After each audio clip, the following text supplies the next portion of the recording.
move on to a team that the Pacers already eliminated. That is the New York Knicks. The Knicks have fired their head coach, Tom Thibodeau, a move that I predicted would happen on this show on Monday, that it was going to happen because I just know the way of the Tibbs. You know, I'm not a hater. Some people think I'm a Tibbs hater. I love Tibbs. Tibbs has given me the second best joy as a Bulls fan outside of obviously the GOAT, the Zen Master himself. He brought the Bulls to respectability. They made the playoffs, and every year that he was there as the head coach, and even took us to an East Conference Final, someplace that we didn't go after Jordan, and a place that we ain't been since Tibbs has left.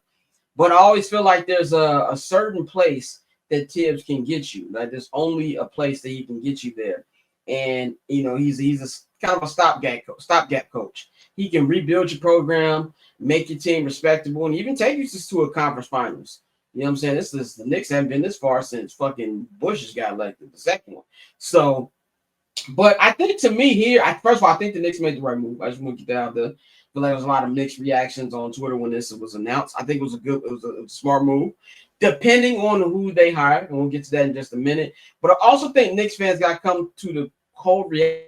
I just don't think this is a championship roster at the same time. So I think it's a mix of Tibbs' stubbornness and also a mix that this just isn't a championship roster, and they're going to need a lot more from their players, including Jalen Brunson. I know can't say anything about Jalen Brunson, but Jalen Brunson is a very ball-dominant point guard. He's got to be, more willing to be more than that. He's got to defend way better. Cat has got to do so much better defensively. Like, it's god-awful, and you're going to need more from your others as well. So they need more.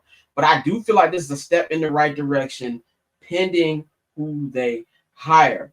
Bang, what's your thoughts on Tibbs getting fired, and who would you like to see be the next head coach? I was surprised, but not shocked. I was surprised that, especially even before the finals are over with, that you made this move. I was shocked at the timing of it. Surprised of the timing, but I wasn't shocked.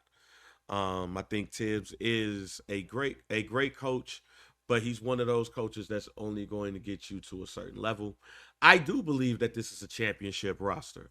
If the Indiana Pacers are in the finals right now, that's a championship roster. I just believe that in a lot of these cases that we've seen, like let's look at the Bulls for an example.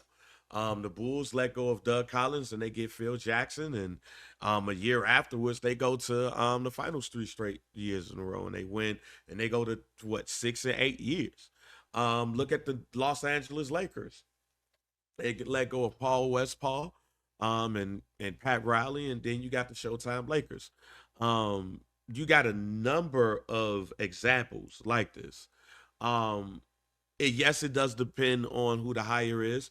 I don't feel like this needs to be a high profile hire. I don't think they need to just go out and get Mike Malone and stuff like that. And part of that reason is because when you look at some of the better coaches in the league right now, outside of Rick Carlisle, when you look at some of those people that thought that they were going to take people over the hump and everything, they fire them and they go get their young assistant. So I know that the Knicks used to have Johnny Bryant as their associate head coach, and he was a finalist for the Phoenix Suns position. Could they go for a young assistant and somebody who knows these players? They did request, or reportedly will request permission to interview Jason Kidd. I don't know about that unless you're trying to go get Giannis. So it really depends on the Giannis situation, if you want to be honest. But I think that this is a roster that could compete for a title. You just have to have the right coach and the right culture in order to get that done. Yeah, I was gonna bring up Johnny Bryant. That was a name that came out, like you just said. Mike Malone, to me, I understand people say, "Oh, well, he's like Tibbs." Yeah, to an extent, I believe he is, and we can also debate about how many times Mike Malone's decisions got bailed out because he had a potentially top 10 player of all time on his team, and we saw how far the Nuggets got this year with a depleted roster and without Mike Malone. So, just with Adelman's, first couple months on the job. So you can have that. I don't like the Jason Kidd thing, but according to Brian Windhorst, the Jason Kidd news stuff is very loud, very loud. You got to look at who runs the Knicks, Leon Rose, World Wide West. They're real cool with Jason Kidd. I don't know about the Giannis thing. I feel like for them to get Giannis, they'd have to give up a shit ton because the Bucks don't have their first round pick in the next couple years. So I don't know if Giannis thing. We heard that the Knicks actually did submit a trade request for Kevin Durant at the deadline. They got turned down by the Phoenix Suns. So I don't know. But I think that to me, if you're looking at all of them, bang, I'm kind of with you. I might go with Johnny Bryant, like honestly, because Mike Malone might be in the same Tibbs tier, and I'm just not a fan of Jason Kidd as a coach. Jason Kidd is one of my favorite players of all time. But as a coach, I'm not the biggest Jason Kidd fan. But this, and I'll say this before I go to you, Dante. To me, we've seen this conversation in Chicago sports. If you hire a good coach or a great coach, you got to make sure the replacement is great. Firing Tibbs for the Bulls was the right move. Replacing him with Fred Hoiberg was not. Firing Lovie Smith was a good move. Replacing Mark Trestman was not. And on and on again, Ozzie again, Robert Ventura. So they gotta actually nail that down. Dante, how do you see this firing, and where do you think they should go next? I mean, it's always a matter of time with Tibbs. We've kind of seen like Jeff T said, his offense hasn't adjusted. It's really more so y'all do your thing, and that has led to some issues for them. I think the overall theme for the Knicks has been you haven't had a full rotation. I know he has started to extend it a bit during that series, but I think overall, when you rely so heavily on your superstars, that starts to weigh on players. And I think I saw somebody, I think this is just more so a theory. They were like, well, what if they fired him because they know a superstar is not going to come play for him and play all those minutes?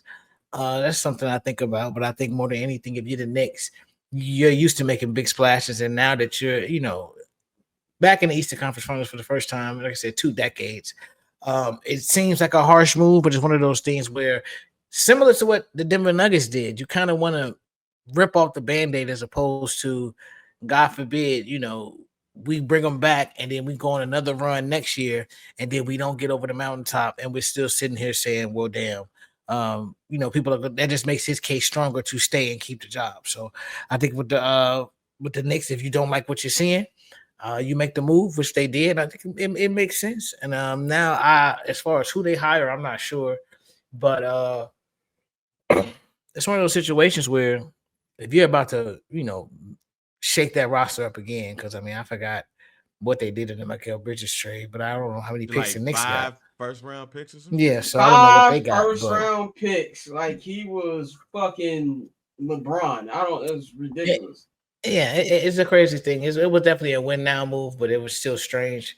So I don't know what you do, but if you're willing to shake that roster up again for the sake of, like you said, bringing a Giannis or somebody else who's disgruntled and wants to come to New York, that's cool. But you got to get the hire right, because at this point, even if you keep the same roster, you went to the Eastern Conference Finals, and you got outplayed, and a lot of times your offense sputtered because it was simply just Jalen Brunson's going to dribble for 17 seconds and we see what happens. So you get somebody in there, do something a little different, I think things can change. So I'm not sure who, but I'm not surprised they let go of Tibbs. Yeah, man, Tibbs is probably going to be on ESPN soon. And that's usually how it goes, unless he, younger team, coaching some college thing, coaching like I can't see him coaching the college thing. I feel like he'll be coaching like University of West Virginia or some shit. Catch I'm Not Gonna Hold You, hosted by Scott Lewis, every Monday and Friday at 5 p.m. Eastern, 2 p.m. Pacific, only on HNB Media and the Barber's Chair Network.